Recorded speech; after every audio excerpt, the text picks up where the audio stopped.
말씀입니다. 로마서 2장 1절부터 16절까지 말씀입니다. 제가 가진 성경으로 신약 성경 241면 로마서 2장 1절부터 16절까지 말씀입니다. 우리 교회 청소년부와 청년부를 중심으로 또 우리 어린 아이들과 그리고 어른들까지 이제 34분이 내일부터 2박 3일 동안 여기 현수막에 써 있는 대로 제주도 단기 선교를 떠나게 됩니다. 그래서 오늘 이제 파송하는 모임을 이제 겸해서 우리가 갔기 때문에 이 자리에 청소년 친구들과 어린 자녀들이 함께 자리를 했는데 전체적인 시간은 뭐 평소 수요일하고 크게 다르지 않게 진행이 될 겁니다. 그래서 지금 찬양이 조금 짧게 됐고요. 그 다음에 이제 여기 길 떠나는 우리 자녀들에게 드리고 싶은 말씀인데 고민을 했어요. 떠나는 친구들과 오늘의 본문이 어떻게 연결이 될 수 있나 하는 고민을 했는데 준비를 하다 보니까 꼭 알고 가야 될 것들을 하나님이 오늘 나누게 하셨다라고 하는 생각이 시간이 지나면서 더 분명해졌습니다. 그래서 우리 중학생들, 고등학생들 뿐만 아니라 우리 여기 지금 제일 어린아이가 영서인가? 예? 최연소가 영서예요. 영서까지 들을 수 있다면 다 함께 들었으면 좋겠다는 생각이 있어요. 어쩌면 여러분들이 궁금해하고 또 알아야 될 것들이 오늘 참 많이 나오기 때문에 기왕에 이 자리에 왔으니까 함께 들으면서 배워놓으면 나쁠 것도 없겠다라고 하는 생각이 들고 가능하면 이해하기 쉽게 저도 전달을 하려고 애를 쓸 테니까 함께 들으면서 준비하고 또 말씀 나누시는 모든 성도님들도 이 시간을 통하여 들려주시는 이 복음의 말씀을 나누는 시간 되기를 바랍니다. 우리 그 2장 1절부터 16절까지 말씀을 먼저 저하고 여러분들이 한 절씩 교독하도록 하겠습니다. 제가 먼저 읽습니다. 그러므로 남을 판단하는 사람아, 누구를 막론하고 네가 핑계하지 못할 것은 남을 판단하는 것으로 네가 너를 정죄함이니 판단하는 네가 같은 일을 행함이니라.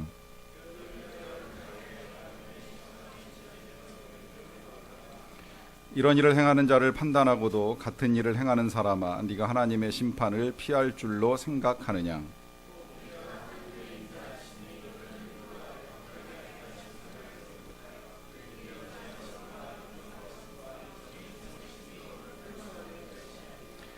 다만 네 고집과 회개하지 아니하는 마음을 따라 진노의 날 곧 하나님의 의로우신 심판이 나타나는 그날에 임할 진노를 내게 쌓는도다. 참고 선을 행하여 영광과 존귀와 썩지 아니함을 구하는 자에게는 영생으로 하시고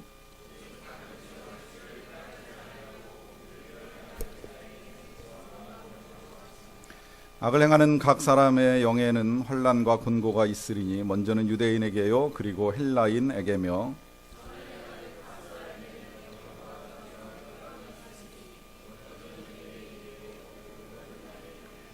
이는 하나님께서 외모로 사람을 취하지 아니하심이라.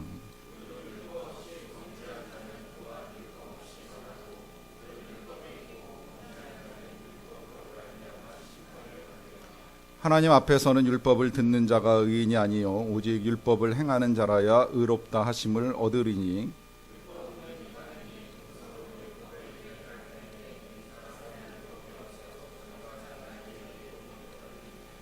이런 이들은 그 양심이 증거가 되어 그 생각들이 서로 혹은 고발하며 혹은 변명하여 그 마음에 새긴 율법의 행위를 나타내느니라.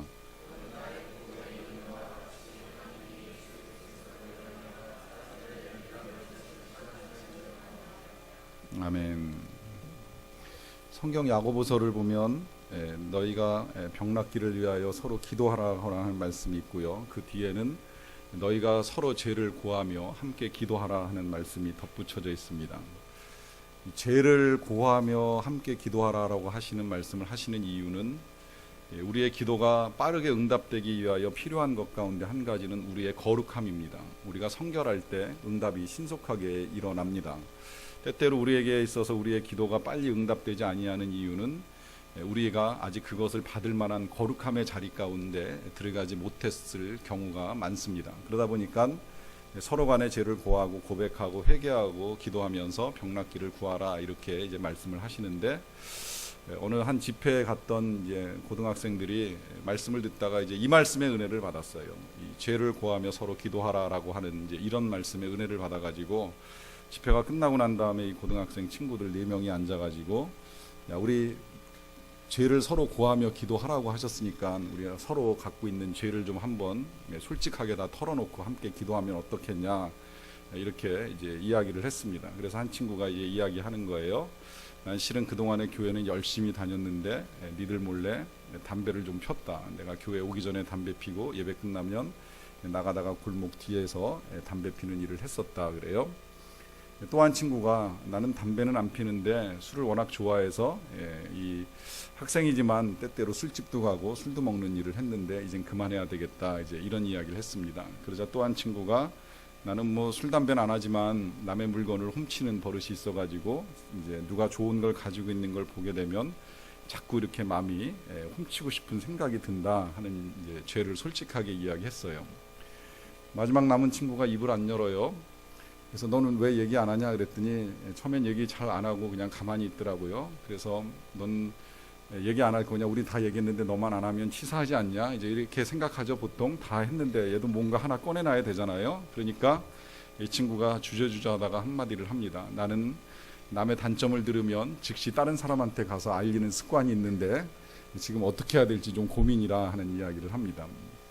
여러분들 어떻습니까? 남이 단점을 가지고 있다는 사실을 보게 될 때 잘 덮어줍니까? 잘 이야기 안 하는 편입니까? 사실은 그게 무지하게 어려운 일이지요. 어린이들은 안 그럴 것 같다고 생각을 합니다마는 나이가 들면 들어갈수록 다른 사람에게 있어서 단점이 보이게 될 때에 그것을 누군가에게 이야기하지 아니한다라고 하는 것이 참 힘든 일입니다. 쉽지 않아요. 근데 여기에 몇 가지 이유가 있습니다. 그 이유가 뭐냐면 일단 그렇게 말을 하게 되면 그 말을 하는 그 사람이 문제 있다라고 하는 것만 말하는 것이 아니라 자칫하면 그 사람은 문제 있지만 나는 괜찮다라고 하는 생각을 가질 가능성이 큽니다. 그런데 과연 그렇게 말하는 그 사람은 아무 문제가 없을까요? 여러분, 사실은 우리 모두가 지금 이제 알아야 될 것, 내가 우리 이 시간에 함께 떠나는 우리 어린 친구들도 다 알아야 된다라고 하는 것이 이제 오늘 본문의 주제가 될 수도 있겠는데요. 우리 모두가 알아야 될 건 그나하나 크게 다를 것이 없다라고 하는 것입니다. 그나하나 다 똑같다라고 하는 것입니다. 이 지금 로마서 2장은 로마서 1장하고 이렇게 연결돼서 좀 봐야 될 필요가 있는데, 로마서 1장을 미리 보신 분들은, 저하고 이제 지난주에 보시거나 하신 분들은 무슨 말씀을 읽었냐면 하나님께 버림받은 사람들에 대한 이야기를 우리가 함께 봤습니다. 너무 하나님을 싫어해요. 하나님을 떠났어요. 하나님을 믿지 않고 오히려 우상을 섬기고, 우상도 버러지 모양 같은 형상의 우상을 만들어서 섬겨요. 그러다 보니까 하나님도 더 이상은 어떻게 하실 수가 없어가지고 그냥 내버려 두셨어요. 내버려 두니까 더 엉망이 돼가지고 이제 그 가운데는 온갖 불의, 추악, 악독, 뭐 성경에 보면 수근수근하고 심지어 부모를 거역하는 일도 있고, 하여튼 여러 가지 온갖 나쁜 것들을 다 하는 사람들의 이야기가 쭉 기록이 되어 있습니다. 이제 거기에 이제 동성연애까지 포함을 시켜가지고 뭐 남자가 남자와 더불어서 사귀고 교제하고 막 하는 이런 악한 일들이, 온갖 것들이 다 일어나요. 그런데 지난주에 말씀을 들으신 분들 가운데 혹시 뭐 지난주에 말씀을 꼭 듣지 않으셨다고 할지라도 우리가 교회를 다니거나 이런 말씀들을 들을 때에 들으면서 저건 나하고 상관없어, 이런 식의 마음이 내 마음속에 조금이라도 있다라고 한다면 지금 아까 제가 말씀드렸던 남 이야기하기 좋아하는 사람하고 똑같다는 거예요. 가끔 설교를 하다 보면은 이제 그런 반응을 보이는 성도님들을 강단에서 실제로 볼 때가 종종 있는데, 이 뭐 설교를 들으면서 이제 이 맞다라고 하는 뭐 동의의 제스처를 취하는 것까지는 상관이 없는데, 네가 들어야 되는 말이라고 이제 옆 사람한테 이렇게 손가락질하는 사람을 종종 볼 때가 있어요. 당신이 들어야 된다, 이제 이런 식으로 생각을 하는 겁니다. 뭐 그렇지 않으면 되게 이제 끝나고 나서 실제 그런 사람도 만나보긴 했어요. 오늘 목사님 말씀 참 감사합니다, 은혜스럽습니다. 근데 이걸 꼭 제 남편이 들었어야 되는데 못 들어서 되게 아쉽다, 이제 이렇게 생각하시는 분들이 간혹 계시는데요. 이렇게 말씀하시는 이 반응의 의미는 뭐예요? 나한테 필요한 말씀이 아니라 그 사람한테 필요한 말씀이라고 생각을 했다는 거예요. 근데 여러분, 이게 진짜 위험합니다. 말씀은요, 그 사람이 들어야 되는 것이 아니라 내가 들어야 됩니다. 가장 은혜를 받는 건 뭐냐면 하나님의 말씀을 들을 때 그게 나한테 주시는 말씀이구나라고 생각하고 듣는 게 가장 은혜를 받은 거예요. 다른 어떤 은혜, 무슨 갑자기 생각지 못하게 돈이 생기고 뭐 좋은 만남이 이루어지는 이런 게 아니라 하나님의 말씀을 나에게 주시는 말씀으로 들을 수 있고 그 말씀 때문에 내가 생각할 수 있고 또 회개할 수 있고 내 삶을 바꿀 수 있다면 이것이야말로 진짜 말씀을 제대로 받고 은혜를 제대로 받고 살아가는 사람이라고 하는 것입니다. 그런데 이걸 다른 누구의 것이라고 생각한다라고 하면 여러분 우리는 더 거듭나야 됩니다. 더 새로워져야 됩니다. 왜냐하면 지금 오늘 하나님의 말씀이 계속 그걸 이야기하고 있어요. 하나님께서 하나님을 떠난 사람들의 이야기를 쭉 하다 보니까 그 가운데에 나는 괜찮다라고 생각하는 특별한 사람이 있습니다. 누구였냐면 당시에 유대인들이었어요. 유대인들은 하나님의 말씀을 가지고 있었습니다. 이방인들은 못 가지고 있었어요. 유대인들만 가지고 있었어요. 그리고 그들은 일주일에 한 번씩은 적어도 뭐 성전으로 가든 성전으로 못 가면 마을에 있는 회당으로 가든 어디든 가서 계속해서 하나님의 말씀을 듣는 일을 합니다. 그러니까 무슨 생각을 하느냐면 나는 문제없다. 나는 절대 죄인이 아니다. 아니 나는 오히려 의인이다. 내가 이 같은 일들을 하면서 수년의 세월을 수십 년의 세월을 살아왔기 때문에 나는 아무 문제가 없다라고 하는 착각에 빠지는 겁니다. 여러분 실상은요 가장 위험한 사람이 교회 제일 많이 나오는 사람입니다. 그렇다고 해서 난 다음 주부터는 주일만 나갈 거야 또 이렇게 생각하실 필요도 없습니다. 진짜 거듭남이 필요하고 은혜가 필요하면 실은 자주 가는 게 맞기는 맞아요. 교회를 자주 가면은 그 사모함이 생기는 게 정상적인 상태가 되는 건 맞는데 제가 위험하다라고 말씀을 드리는 이유는 일단 제가 제일 많이 나와요. 저는 거의 예배를 빠지는 법이 없습니다. 주일 같은 경우는 저는 무조건 2번 내지 3번 예배를 드리고요. 뭐 수요일도 이렇게 2번 우리 교역자들과 함께 2번씩 꼬박꼬박 예배를 드리고 새벽기도 안 빠지고 잘 오는 편이잖아요. 그러면 문제없다고 생각할 가능성이 굉장히 크지만 진짜 위험해요. 왜? 내가 수없이 이와 같은 일들을 반복하기 때문에 나 스스로가 의롭다라고 하는 착각에 빠집니다. 그런데 교회를 열심히 나오는 사람이 과연 의로울까요?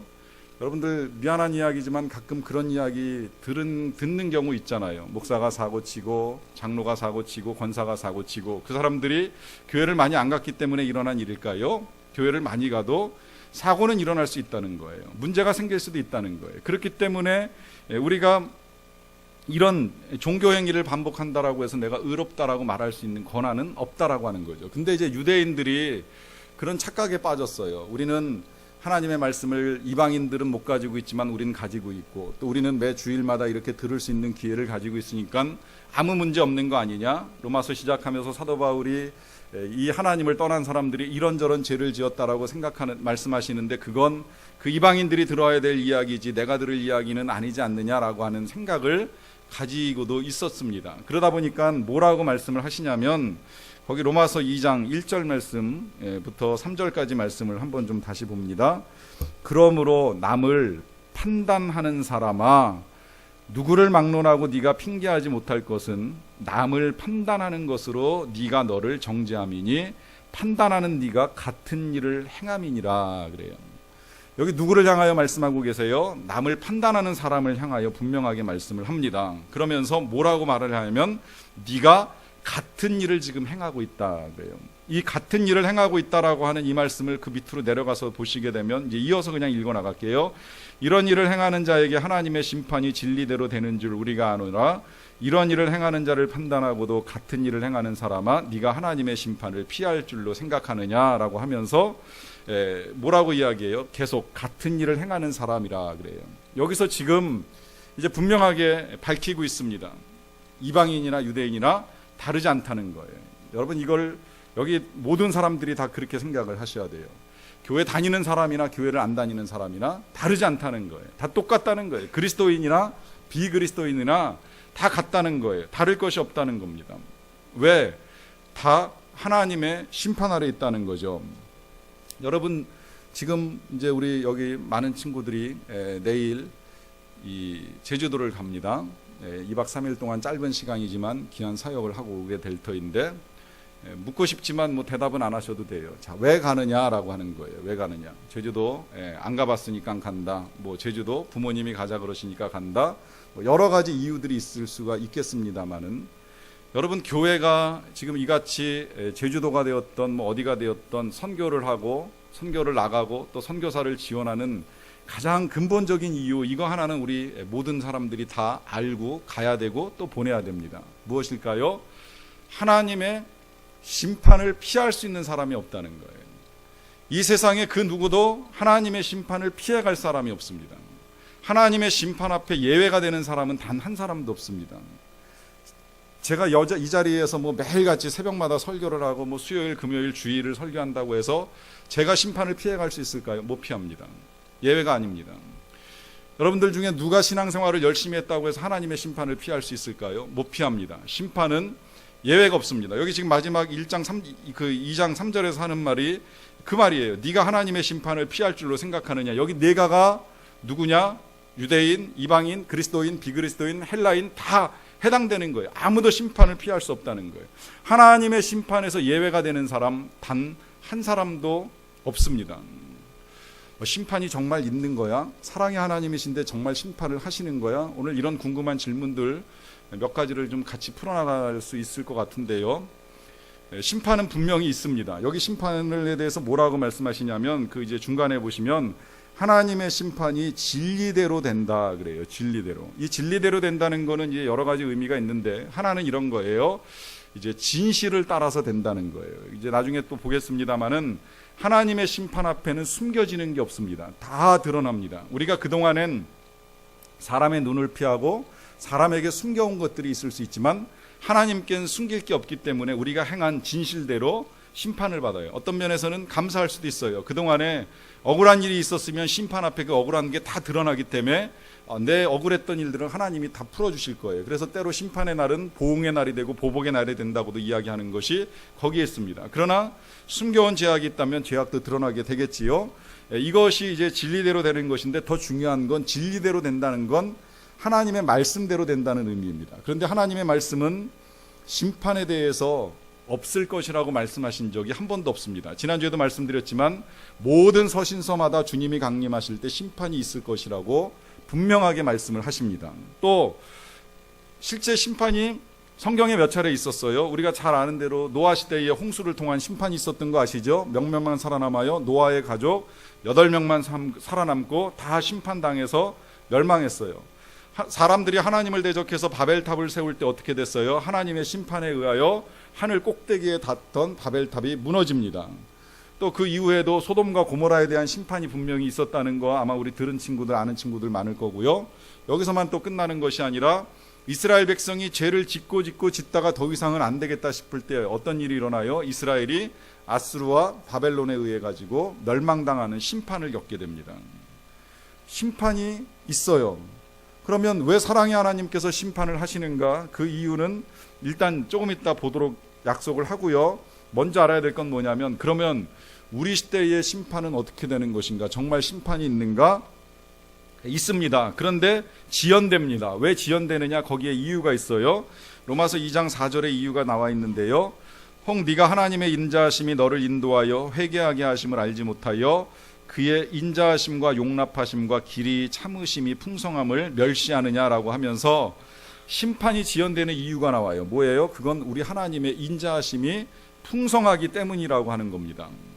하나님의 인자하심이 풍성하다. 여기 인자하심뿐만이 아니라 실은 용납하시고 길이 참으심이 풍성하다라고 했는데 인자라고 하는 건 말 그대로 하나님의 사랑이 풍성하다라고 하는 것이고 사랑이 너무 풍성하다 보니까 용납하신다는 거. 이 용납이라고 하는 건 회개한 자를 용납하시는 걸 의미해요. 그런데 사람들이 회개해요 안 해요? 잘 안 하다 보니까 회개하도록 길이 참고 기다리시는 게 또한 풍성해가지고 지금도 기다리고 계셔요. 제가 실제 보진 않았지만 본 사람의 이야기를 책으로 읽으면서 본 것 중에 하나는 때마다 천상에서 예수님과 예수님의 제자들과 천사들이 함께 모여서 지금도 회의를 하고 있는 걸 보고 온 사람의 이야기예요. 주님이 재림하실까 결정을 하실 때마다 사실 제자들이나 혹은 뭐 천군 천사들은 빨리 내려가서 이 악한 세상 심판하시고 구원하셔야 되지 않겠느냐라고 하는 제안을 할 때가 많은데 주님이 못 하신다는 거예요. 왜?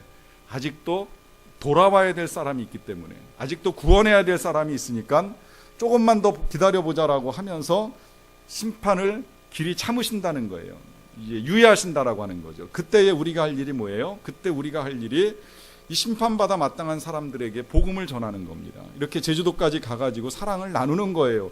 당신네들에게 하나님의 사랑이 필요하고 당신네들도 이 사랑을 거절하면 심판받을 수밖에 없다는 사실을 전하는 것이 전도요 선교가 되는 겁니다. 왜 가시는지 이제 이유가 분명해지죠. 여러분, 우리가 전하러 가는 이유, 나누러 가는 이유는 여기에 초점이 맞춰져 있는 거예요. 그들에게도 하나님의 사랑이 필요하고 그들도 하나님의 심판이 임한다라고 하는 사실을 알아야 되기 때문에 우리가 이 같은 일들을 행하는 것입니다. 다만 이와 같은 심판이 유보되는 이유는 바로 하나님께서 지금 참고 계신다라고 하는 것 때문입니다. 그런데 하나님이 참는 거에 비하면 우리의 태도는 어떠한가?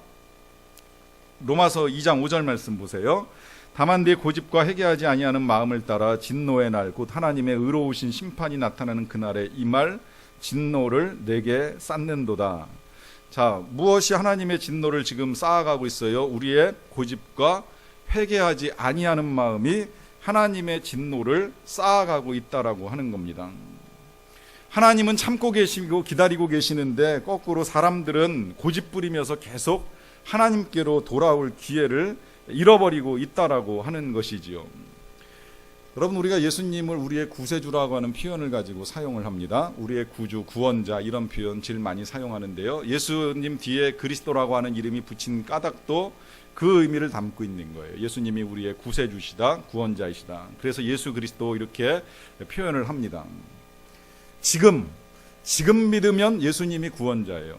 이제 나중에 그 구원의 원리도 조금 이따 끝에 가서 말씀드리겠습니다만은 지금 예수님을 구원자로 믿는 사람들은 예수님이 심판 때에 다 구원합니다. 우리의 구세주가 되셔서 우리가 심판을 피하고 면하게 해주시고 구원받게 해주십니다. 그런데 문제는 지금 그 예수님을 거절하는 사람에게는 심판 때에 예수님은 구원주가 아니라 심판자로 임하십니다.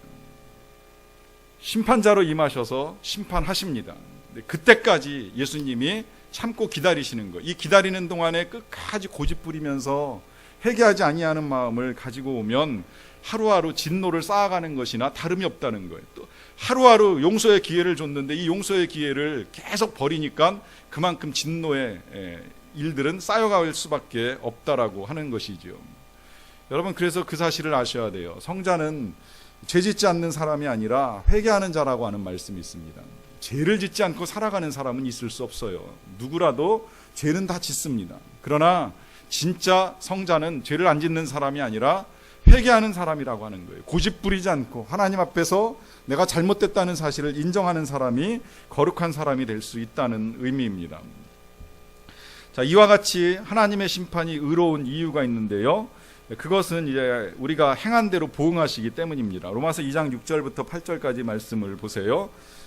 지루하니까 이건 그냥 간단하게 한번 좀 정리를 하고 가야 될 것 같은데, 여기 보면 이제 심판 때에 선한 사람과 악한 사람이 나눠집니다. 자, 어떤 사람을 선하다고 하고 어떤 사람을 악하다고 하는지 2장 6절부터 이제 8절까지를 좀 구분해서 보면, 자, 일단 참고 선행하는 사람을 이제 선하다고 보고요. 그 다음에 뭘 구하는 사람이에요? 영광과 존귀와 썩지 않는 것, 하나님의 영광을 구하고 하나님께서 존귀 여기시는 자들을 존귀 여기고 또 썩지 아니할 것을 구하는 사람에게 약속된 것이 있습니다. 그 사람들에게 뭘 주신다 그래요? 영생을 주신다고 하는 이제 그 심판의 결과겠죠. 심판의 결과. 이건 이제 행이고 행실이 따른다고 말씀을 드렸는데 어떤 행실에 어떤 결과가 임하느냐 이제 볼 수 있습니다. 자, 그러면 반대로 이제 악을 행하는 사람, 어떤 류의 악이냐? 당을 짓는다. 무리 짓는 것, 당을 짓는 거하고, 그 다음에 당을 지어서 그 다음에 이제 이어서 하는 일이 뭐예요? 그 다음에 진리를 거절해요. 진리를 따르지 않고, 그 다음에 불의를 추종합니다. 불의를 따르는 일을 하는 사람. 어떤 결과를 겪게 돼요? 하나님의 진노와 분노를 겪게 된다. 진노는 하나님이 실제 화가 난 상태고 화가 쏟아질 때 이제 그걸 보통 분노라고 표현을 하는데, 사실은 뭐 이 구분하는 건 뭐 여기 지금 말씀에 있으니까 뭐 메모를 하셔도 되고 안 하셔도 됩니다만, 제가 구분해서 쓴 이유는 여기에 있습니다. 중간은 없습니다. 이 중간에 나는 뭐 이렇게는 못 살지만 그래도 이 정도는 아닌 것 같다라고 생각한다고 해서 그렇게 될 수 있는 건 아니에요. 우리가 정말 참으면서 선을 행하고 썩지 아니하는 하나님 나라의 것들을 구하고 살지 아니하면 우린 지금 이 세상에서 진리를 거절하고 불의를 따라 사는 것과 다르지 않다는 거예요. 이렇게 살아가는 사람들에게 예비되어 있는 것은 하나님의 진노 아니면 분노입니다. 여러분, 중간이 없다는 사실을 잘 기억하세요. 우리가 착각에 빠지는 이유가 내가 이만큼 하면 괜찮지 않나라고 하는 생각에 종종 빠질 때가 있어요. 그래서 왜 그래도 나는 비교적 착하게 살았는데, 그래도 나는 열심히 신앙생활 하려고 애를 썼는데, 그래도 나는 나름 뭐 헌금도 많이 하고 뭐 전도도 했는데, 여러분, 전적으로 하나님 나라를 구하지 아니하고 살아가는 이 모든 것들이 결국은 우리를 이런 불행에 빠뜨릴 수 있다라고 하는 것입니다. 왜냐하면 하나님의 심판은 행한 대로 보응하는 것으로 드러나기 때문입니다. 자, 그러면 굉장히 지금 이제 어떻게 보면 불쾌할 수도 있고 또 두려울 수도 있는 말씀들을 계속 듣고 있는데요. 과연 왜 하나님께서 이와 같은 심판을 행하시고 또 심판을 정말 우리가 어떻게 받아들여야 되는가라고 하는 고민이 좀 있을 수 있는데, 넘어가서 좀 한번 더 풀어보겠습니다. 일단 율법과 관계없이 범죄에는 심판이 따릅니다. 로마서 2장 12절 말씀 볼게요. 무릇 율법 없이 범죄한 자는 또한 율법 없이 망하고 무릇 율법이 있고 범죄한 자는 율법으로 말미암아 심판을 받으리라라고 하면서, 이거 그냥 쉽게 다시 정리해서 여러분들에게 말씀드릴게요. 하나님의 말씀 알고 있으면 하나님의 말씀을 아는 대로 심판을 받게 되고, 하나님의 말씀을 모르면 모르는 대로 망할 수도 있다. 그런데 중요한 건 어쨌든 하나님의 말씀을 알든 모르든 심판은 다 누구에게나 임하는 것이라는 거예요. 제가 이거 이제 예외가 없다라고 하는 거 강조하기 위해서 저도 심판의 대상이고 뭐 그리스도인 비그리스도인 예외 없다라고 하는 거 분명하게 말씀을 드렸습니다. 그런데 하나님의 말씀을 알고 있느냐, 그 아는 것만 가지고서 지금 심판을 면하느냐 못 면하느냐? 아니에요. 로마서 2장 13절 말씀 보세요. 하나님 앞에서는 율법을 듣는 자가 의인이 아니요 오직 율법을 행하는 자라야 의롭다 하심을 얻는다 그래요. 여기 보면 율법을 듣는 것보다 중요한 건 뭐예요? 율법을 실천하는 것. 그러니까 말씀을 듣는 것보다 중요한 건 뭐예요? 말씀을 실천하는 것. 전 이게 조금 이제 개인적으로는 그냥 뭐 속상하다라고 표현을 해야 되나? 이것으로 심판 안 하시면 좋겠다는 생각을 저도 개인적으로는 갖고 있어요. 누가 성경 많이 읽었느냐로 심판하시면 제가 조금 자신 있을 것 같아요. 가능하면 1년에 최소한 1독, 많이 읽을 땐 한 3독도 했으니까 이제 나이만큼 거의 읽지 않았을까 생각을 하는데, 이게 기준이 아니라는 거예요. 네가 성경 많이 읽은 것으로 심판을 면한다? 하나님 말씀하지 않으세요? 혹시 누가 성경 많이 갖고 있는 걸로 심판을 결정하신다라고 한다면 그것도 전 자신 있어요. 전 성경을 모으는 취미를 가지고 있어가지고 제가 읽지 못하는 외국어 성경도 수십 권이 있기 때문에 한 4, 50권, 이만큼 갖고 있는 사람 별로 많지 않거든요. 제 방에 성경책이 한 2줄 넘었으니까 한 6, 70권도 될 것 같은데, 이거 많이 갖고 있다고 제가 심판을 면할 수가 없어요. 성경 많이 갖고 있다고 하나님이 용서하시는 게 아니라는 거예요. 지금 뭐라고 말씀하세요? 율법을 듣는 것보다 중요한 거, 율법을 행해야 된다는 거예요. 실천해야 된다는 거예요. 그러니까 여러분들 이렇게도 적용을 해보세요. 좋은 말씀을 듣기 위해서 무슨 CTS, CBS 다 좋아요. 듣는 거 좋아요. 지금 우리가 말씀을 사모하며 수요일 날 오는 것도 제가 나쁘지 않다라고 말씀을 드렸는데, 다 좋은데 중요한 건 듣는 만큼 나에게 주시는 말씀으로 듣고 들은 대로 살아야 된다라고 하는 거예요. 많이 듣고 좋은 말씀을 듣는다는 것이 중요한 것이 아니라 들은 대로 얼마나 내가 행하고 있느냐가 그만큼 중요하다라고 하는 것입니다. 그 다음에 이제 이 하나님의 말씀을 모르는 사람, 그런 경우에 어떻게 되느냐라고 하는 질문. 일단 양심이 증거가 된다라고 하는 이 말씀부터 읽고 좀 설명드릴게요. 율법 없는 이방인이 본성으로 율법의 일을 행하는 때에는 이 사람은 율법이 없어도 자기가 자기에게 율법이 되나니 이런 이들은 그 양심이 증거가 되어 그 생각들이 서로 고발하며 혹은 변명하여 그 마음에 새긴 율법의 행위를 나타내느니라 그래요. 이제 제가 많이 받는 질문이고, 또 우리 그 학생들도 교회 다닌다 그러면 어쩌면 주변에서, 제가 이거 고등학교 때부터 주변에서 질문을 받아왔기 때문에 저도 그 질문에 대한 인식을 하고 있는 것 같은데요. 그런 질문하는 친구도 꼭 있을 거예요. 야, 그러면 옛날에 그 하나님의 말씀을 듣지 못했던 사람, 우리는 이제 전달할 때 그렇게 전하잖아요. 예수 믿어야지 구원받아, 예수 안 믿으면 구원받지 못해, 이렇게 전하는데, 그러면 이제 과거에 하나님의 말씀을 들을 수 없었던 우리의 조상들, 우리나라에 복음이 전파된 게 지금 한 130년 되는데, 그 이전에 우리의 조상들은 어떻게 되느냐. 특히 이제 우리 여러분들 할아버지 할머니들 중에도 굉장히 좋으신 분들인데 예수 안 믿고 그냥 세상 떠나셨는데, 이제 이분들 그러면 구원 받았느냐 못 받았느냐 하는 질문도 받고요.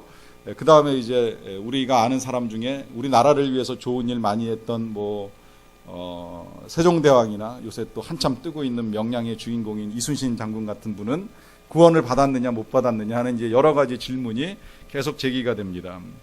이제 그 질문에 대한 답이 일단 1차적으로는 지금 이 말씀 속에 있는 거예요. 로마서 2장 14, 15절 말씀 속에 있는데, 하나님의 말씀을 모르는 사람에게는 뭐가 증거가 되느냐면 양심이 증거가 됩니다. 양심이. 그 양심이 증거가 돼가지고서 두 가지 일을 하죠. 하나는 고발하는 일을 하고 또 하나는 변명하는 일을 해요. 고발하고 변명은 조금 다르죠. 고발하는 거는 우리의 마음 속에 있는 양심이 우리가 죄를 짓게 되면 이게 잘못되었다라고 하는 것을 깨우쳐주는 일을 합니다. 너 그런 일 하면 안 되지. 너 그렇게 부모님한테 거짓말하면 안 되지. 너 그렇게 친구 거를 슬쩍 가지려고 하면 안 되지. 양심이 우리를 고발해 줄 때 이 양심에 따라서 악한 것을 안 하면 선이 되고, 이제 악한 것을 하게 되면 그야말로 이제 죄를 범하는 결과를 가져오는데, 문제는 이 양심이 고발만 하는 게 아니라요, 양심이 변명을 합니다. 이 변명이라는 건 뭐예요? 죄를 짓고 난 다음에 내가 왜 그 죄를 지을 수밖에 없었는지 이유를 밝혀주는 거잖아요. 이 이야기는 무슨 이야기가 되는 거예요? 죄를 짓고 그 죄를 옹호하는 행위를 하는 겁니다. 그러니까 죄를 짓고 난 다음에 어떻게든 내가 죄가 없다는 사실을 말하고 싶어가지고 하는 말, 예를 들면 이런 거 있죠. 괜찮아, 뭐 나만 그런 것도 아닌데 괜찮아, 이 정도는 문제 없어, 이까짓 것쯤이야 뭐 그렇게 문제가 되겠어, 이런 식의 변명이 있을 수 있다는 거예요. 그렇게 보면 고발은 양심이 선한 증거이긴 하지만 변명은 뭐예요? 양심이 아직도 악을 붙들고 악을 감싸고 있다라고 하는 거예요. 근데 여러분, 여기서 우리가 이 사실 하나를 좀 알고 가야 됩니다. 그러면 이 양심이라는 표현 자체가 잘못됐어요. 원래 이 양심이라고 하는 건 어질양자 마음심자를 써가지고 어진 마음입니다. 이 어진 마음 속에 이 악이 들어있다라고 하는 것 자체가 말이 안 되잖아요. 근데 왜 악이 들어갈까요? 이 양심이 타락했기 때문입니다. 우리의 양심이 처음부터 타락한 상태로 우리가 태어났기 때문에 이 양심만 가지고는 사실은 우리가 선하게 살아가기가 굉장히 어려워요. 그러다 보니까 이 성경은 양심 앞에다가 뭐 선한 양심이나 아니면 뭐 깨끗한 양심이라고 하는 이 수식어를 덧붙입니다. 왜 그럴까요? 이 병든 양심이 선하지 않으면 아무리 사람이 자기 스스로 옳다라고 생각을 해도 소용이 없다는 거예요. 이걸 예를 들어 말씀드릴게요. 급하게 뭘 써야 되는데 쓸 연필이 없어. 그래가지고 학교에서 옆에 있는 친구 거를 가져다가 일단 쓰고 있었어요. 뭐 훔칠 생각이 아니라 그냥 빌려 쓰고 있었던 거야. 자기 생각에는 빌려 쓰고 있었어요. 이 친구가 와가지고 연필을 찾는데 없어요. 연필을 찾는데 없으니까 이제 옆에 있는 친구 거를 가지고, 옆에 있는 친구를 보니까 자기 연필을 가져가서 이제 쓰고 있잖아요. 이 친구 입장에서는 뭐 이 친구가 어떤 마음을 가지고 있는지 몰라요. 그러니까 뭐라고 이야기하느냐면, 왜 남의 연필을 훔쳐가서 써 그래요. 근데 이 친구는 뭐라 그래요? 야, 이건 훔친 거 아니야? 잠깐 빌린 거지. 근데 누구 말이 맞아요? 서로 틀리지 않아요. 그런데 기준이 달라요. 가져간 친구는 빌렸다고 생각하고, 그걸 가져감을 당한 친구는 그걸 훔쳐감을 당했다고 생각을 합니다. 왜 그럴까요? 서로 마음이 다르기 때문에 그래요. 기준이 정확하지 않다는 거예요. 이 양심이라는 건 이만큼 위험합니다. 어떤 사람의 양심 속에는 뭐 부모님께 그냥 뭐 어디 친구하고 잠깐 만난다 그러고서 뭐 가서 딴짓하고 오는 거 양심에 꺼리끼지 않는 친구가 있는가 하면, 단 요만큼이라도 솔직하게 이야기하지 않으면 견디지 못하는 양심을 가진 사람도 있을 수 있다는 거죠. 그러니까 이 양심이라고 하는 건 선하게 척도가 돼요, 안 돼요? 안 돼요, 실은. 사람마다 다르고 기준이 다 달라요. 그러니까 하나님께서 왜 진리대로 심판하신다고 말씀해요? 잣대가 똑같아야 되거든요. 잣대가 똑같지 않으면 우리는 그거 자체를 의롭다고 인정을 못합니다. 그렇게 불의하신 하나님이 불의하게 심판하는 건 진짜 더 말이 안 되는 거죠. 그러니까 하나님이 진리를 따라서 심판을 하실 수밖에 없는 거예요. 그러니까 기준은 결국 우리의 양심이 아니라 말씀이 될 수밖에 없다라고 하는 겁니다. 자, 그러면 여기서 그래도 또 질문이 남아. 그래도 그러면 과거에 그 사람들은 그래서 구원을 받았다는 거야? 못 받았다는 거야? 하는 질문이 여전히 남아 있는데요. 그 질문에 대해서 답을 일단 이렇게 풀어드립니다. 일단 제가 정확하게는 구원의 조건을 일단 말씀드릴게요. 구원의 조건을 우리가 알아야 돼요. 지금까지 우리가 이제 보아오는 이 심판에 관한 이야기를 할 때 반대로 심판이 필요한 이유는 사실은 심판이 있어야지 구원받는 사람이 있고요. 구원받아야지 이제 선한 세상을 만들어갈 수 있습니다. 여러분 생각해 보세요. 심판이 없으면 세상이 얼마나 더 악하게 될까요? 지금도 우리나라에 법이 있고 도덕이 있고 질서가 있고 윤리가 있음에도 불구하고 온갖 악한 사람들 때문에 뭐 세월호에 학생들이 죽어가는 일들이 일어나고 뭐 군인들이 군대 갔다가 이제 죽임을 당하는 일들이 일어나고 이런 일들이 일어나는데 여기에 만약에 도덕이 없고 법이 없고 질서가 없다. 그리고 마지막 날에 하나님의 심판이 없다 그러면 이 세상은 훨씬 더 엉망이 되고 힘센 사람은 살아남을지 모르겠지만 약한 사람은 갈수록 살기 힘든 세상이 될 수밖에 없거든요. 그런 면에서 이 심판은 이제 하나님의 뜻과 의를 이루는 일이 되긴 하는데 그런 면에서 우리에게 이제 구원이 필요한데 누가 구원을 받느냐라고 했을 때 구원의 존재는 첫째는 의인이 구원을 받습니다. 이게 맞죠? 불의한 사람이 구원을 받으면 말이 안 되잖아요. 우리 상식적으로 의인이 구원을 받는 게 맞잖아요. 그러면 의인이 구원을 받는데 의인이 있어요, 없어요? 의인은 없습니다. 하나도 없습니다. 우리가 지난주부터 이제 계속 보는 거 로마서 3장까지 읽어 나가다 보면 미리 말씀드리자면 이 세상에 의인은 없습니다. 하나도 없습니다. 왜 없느냐? 그건 조금 이따 말씀드릴게요. 의인의 기준은 하나님께서 보실 때 의인이어야 되는데 그것이 이제 우리가 구원받는 두 번째 조건이 되는 겁니다. 그것은 뭐냐면 의롭다 하시면 우리가 구원을 받습니다. 내가 의인인지 아닌지는 다 알 수 없지만 하나님께서 나를 의롭다 여겨주시면 구원을 받을 수 있다는 거예요. 근데 하나님이 우리를 의롭다 여겨주시는 조건은 뭐예요? 딱 하나의 조건이 지금 우리한테는 열려 있어요. 무슨 조건이냐면 예수님을 믿는 겁니다.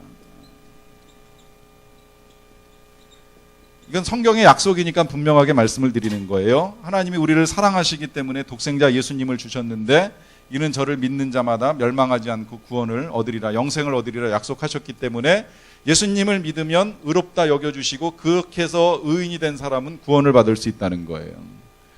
이 조건 중에 하나라도 충족하면 그러니까 구원을 받을 수는 있어요. 그렇게 보면 이제 아까 이야기했던 조상들 구원을 받았느냐 못 받았느냐 하는 질문 앞에 여기서 답을 찾아보는데 그 답도 역시 또 찾기 전에 성경에서 그러면 이렇게 의롭다 여김을 받은 사람이 있느냐라고 하는 질문을 했을 때 있어요. 구약시대에 예수님을 믿지는 않았는데 그 시대에 예수님이 오시지 않았으니까 예수님을 믿지는 않았는데 구원받은 사람들이 있습니다. 예를 들면 아브라함이 하나님을 믿으니 이를 저의 의로 여기시고 창세기 15장 6절인가 아마 그런데 그 말씀에 아브라함이 하나님을 믿었다는 사실만으로 의로 여겨주셨어요. 그러니까 아브라함이 천국에 있고 실제 천국에 있는 증거를 예수님이 말씀을 해주셨어요.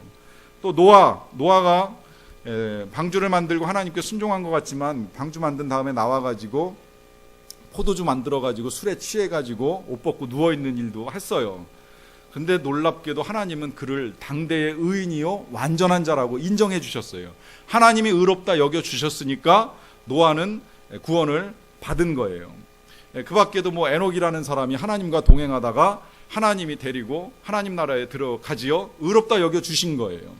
엘리야도 중간에 사역을 하다가 지쳐가지고 낙심에 빠져가지고 더 이상 못하겠다고 하나님 난 그만하겠다고 차라리 날 죽여달라고 자살의 충동까지 가지고 있었는데 하나님이 그를 의롭게 여겨주셔가지고 데리고 올라가셨어요. 승천했어요. 그가 의로워서가 아니라 하나님이 의롭다 여겨주셨기 때문에 하나님이 구원해 주신 거예요. 이 세 가지의 기준으로 구원을 받았느냐 못 받았느냐 결정이 됩니다. 그러면 앞서 이야기했던 그 선한 우리의 조상들은 어떻게 되느냐?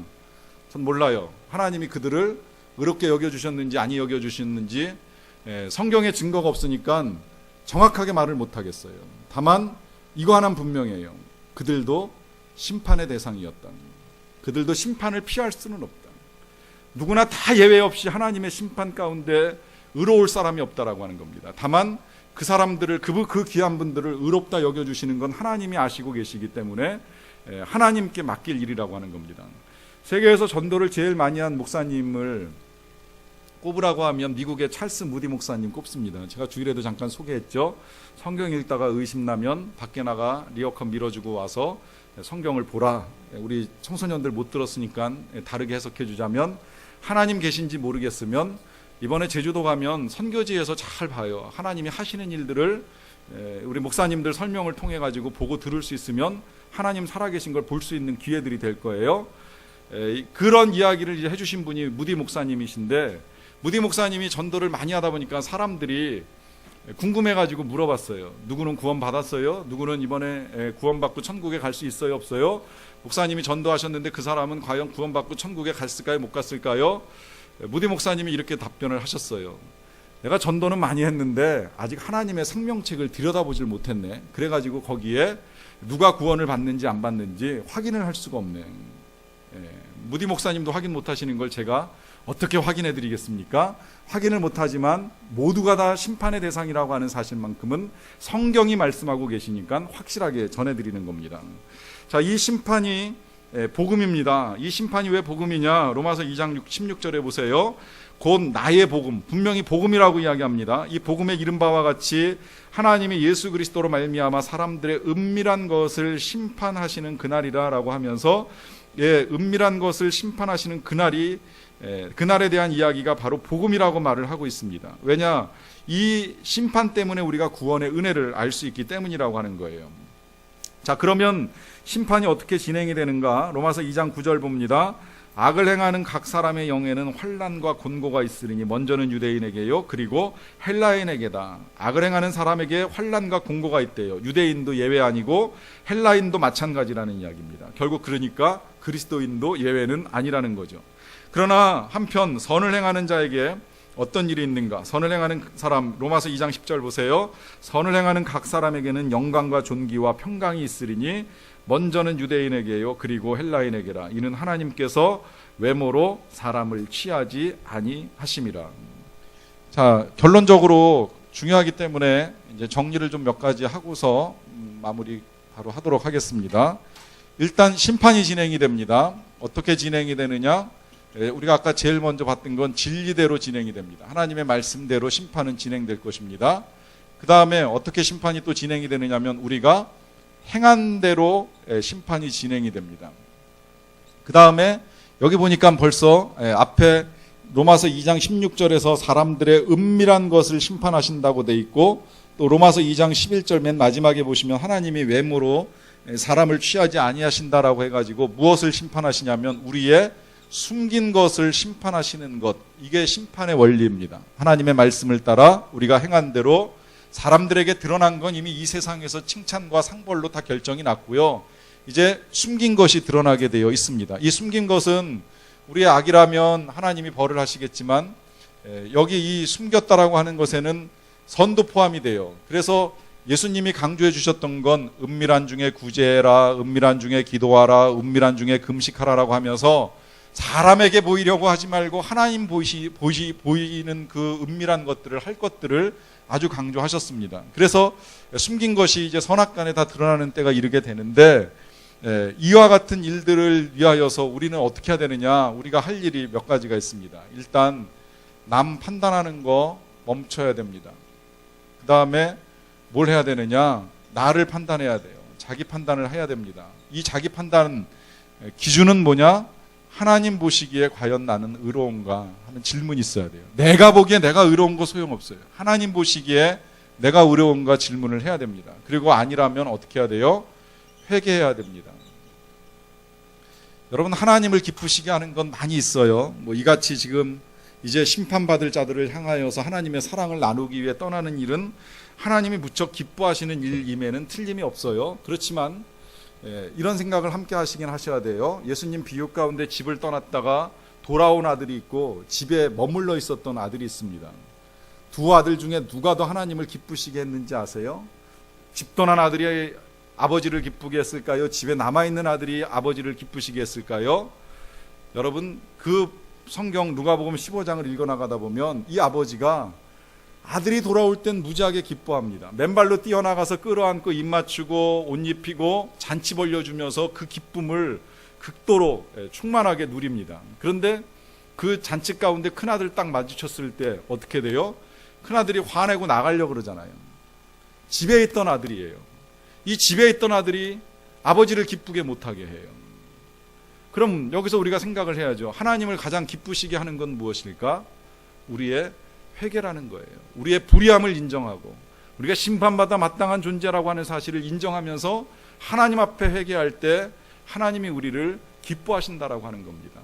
그 사랑의 하나님이 감격스러울 때 우리가 이렇게 그 사랑의 하나님의 이름으로 나가서 전하는 일을 하는 거예요.